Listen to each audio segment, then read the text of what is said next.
গতকালকে একটা ঘটনা মনে দাগ কাটল, তাই একটু লিখে ফেললাম রাধার গল্প।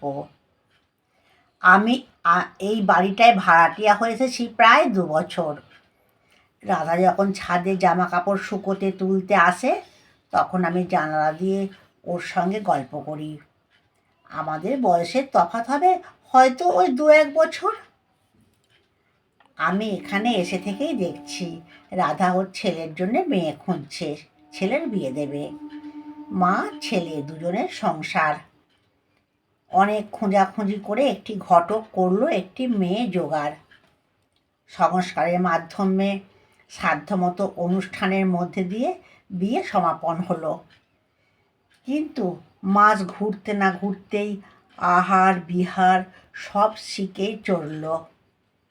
বাপের বাড়ির লোকজন এলো আর মেয়ে চলে গেল। বর্তমান সময়ে ঘরে বউ আসতে দেরি হয়, চলে যেতে নয়। সমাজ যা বলে, এক হাতে তো তালি বাজে না। কিন্তু এটা তো আসলে বুঝতে হবে, একটা গাছ এক মাটি থেকে তুললে অন্য মাটিতে বসালে সেটা লাগার জন্যে একটু সময় দিতে হবে।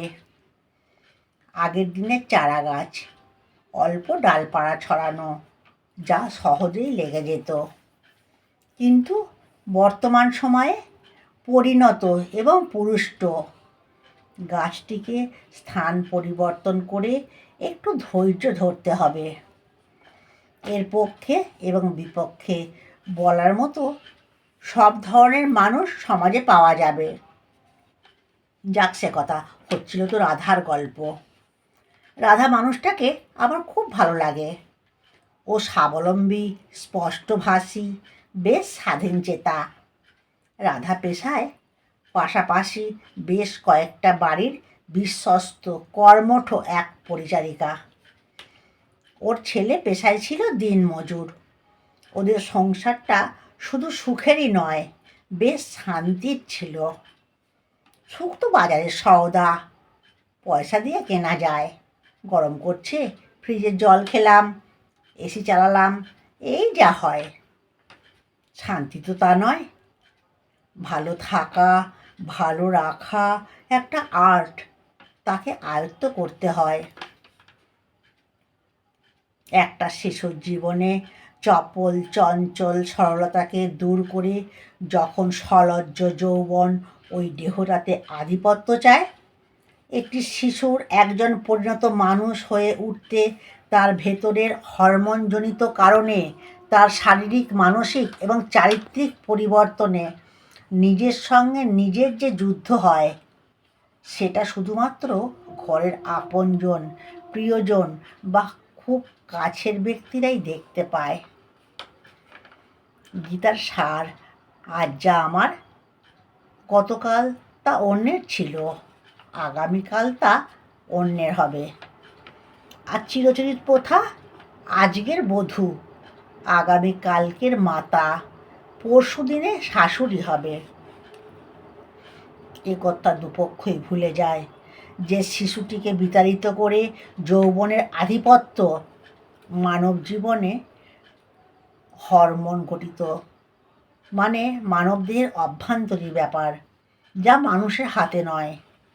কিন্তু গীতার বাণী সংসারের অমোঘ নিয়ম, যা মানুষের নিয়ন্ত্রণে, সব জেনেও মানুষ কলহে লিপ্ত হয়। এই দেখো, সময় বয়ে চলেছে, আমরা শুনবো রাধার গল্প। রাধা সহজ সরল সাধাসিধে। ওরা মা ছেলে দুজনেই বেশ কর্মঠ। বিদ্যা সরলতাকে গ্রাস করে, ওরা সে খপ্পরে পড়েনি। যারা বিদ্যার সাথে বিনয়কে করায়ত্ত করতে পারে, তারাই হয় সমাজে প্রতিষ্ঠিত। রাধা ছিল চিনির কৌটোয় আটকে যাওয়া পিঁপড়ের মতো। সকালে চিনির কৌটোর মুখ খোলা পেয়ে আটকে পড়া পিঁপড়ে চা তৈরির সময় বেরিয়ে 200-400 গ্রাম চিনিকে ভাবছে চিনির খনি। কারণ ছোট্ট উদর, অনেক দিন যাবে ওইটুকু খেয়ে। এ তো আর ধর্মরাজের বাহন নয় যে ওই চিনিটাকে মুখে করে নিয়ে গিয়ে ছিঁড়ে ছড়িয়ে খেয়ে শেষ করতে সামান্য সময় লাগাবে। পিঁপড়ের বৈশিষ্ট্য এক টুকরো খাবার দেখলে দলে দলে সবাইকে ডেকে ভাগ করে খাবো। আর প্রভুভক্তের স্বভাব, একটু খাবার দেখলে কাড়াকাড়ি মারামারি খেয়েই ঘেউ ঘেউ করব। সমাজ মানে সব ধরনের বৈশিষ্ট্য পাওয়া যায়। ঠিক তেমনি রাধা পড়ে আছে সেই মান্ধাত্তার জামানায়, বউকালের বউ যন্ত্রণা। এটা একটা প্রবাদ বাক্য ছিল, সেটা কালের স্রোতে মানুষের অবলুপ্তি লেজের মতো হলো। তখন ছিল সাম টাইম মেনি বেবি, এখন মেনি টাইম সাম বেবি।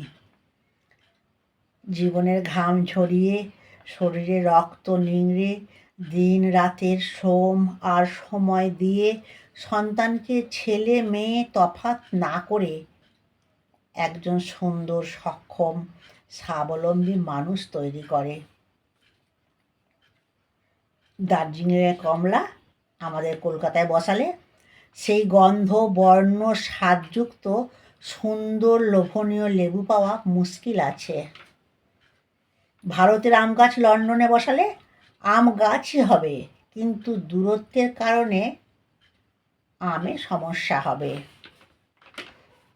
মানব জীবনে পরিণত মস্তিষ্কে মন, মেধা, পরিবেশ পরিস্থিতি, আচার আচরণ, চাল চলন অতীত থেকে বর্তমানের সঙ্গে মানাতে দেহ মনের গতিকে প্রাধান্য দিতে নারাজ রাধা।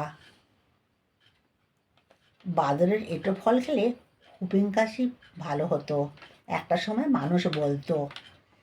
বর্তমানে বাদরের এঁটো ফল খেলে মানবদেহে বহু বিপত্তি, এটা রাধাকে বুঝতে হবে। রাধার বয়স হয়েছে, রাধা একশত বোঝে না, কিন্তু রাধার বৌমা সে তো প্রখর দীপ্ত মধ্য গগনের সূর্যের মতো, বিদ্যার অলঙ্কারে। তার তো উপলব্ধিতে, অনুভবে, বিনয়ের নিপুণতায়, বিবেকের আর্দ্রতায়, সহিষ্ণুতার দক্ষ হস্তে, নিপুণ নির্মল সান্নিধ্যের বাতাবরণে নতুন জীবন, একটিমাত্র প্রাণের উপস্থিতি। হয়তো হতে পারে সে রুক্ষ, কিন্তু ওর ছেলের আত্মায় একাত্ম হয়ে এক মনে এক প্রাণে ছেলের মায়ের অবলম্বন হয়ে উঠলে জীবন অনেক সুস্থ সুন্দর শান্তি সুখের অনাবিল অনন্ত আনন্দ জোয়ারে এক পুণ্যক্ষেত্র করে তুলতে পারত। যা প্রবাদ বাক্যে বলে, নারী বিলে নরবর আর বাড়ি বিনে সরোবর।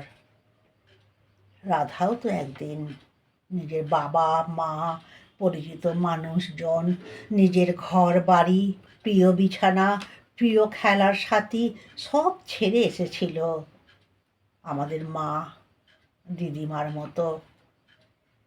তখন রাধার কেমন লাগতো আর এখন রাধার কেমন লাগে, সেই কথা কি রাধার মনে পড়ে? তা তো রাধাই জানে। এই ছিল রাধার গল্প। নমস্কার। আজ আন্তর্জাতিক মাতৃভাষা দিবসে আমরা শুনলাম রাধার গল্প। ধন্যবাদ। চ্যানেলটিতে একটি লাইক দিয়ে সাবস্ক্রাইব করে রাখলে এই ধরনের নতুন নতুন অনেক ভিডিও পাওয়া যাবে। নমস্কার, সকলকে আন্তরিক ধন্যবাদ।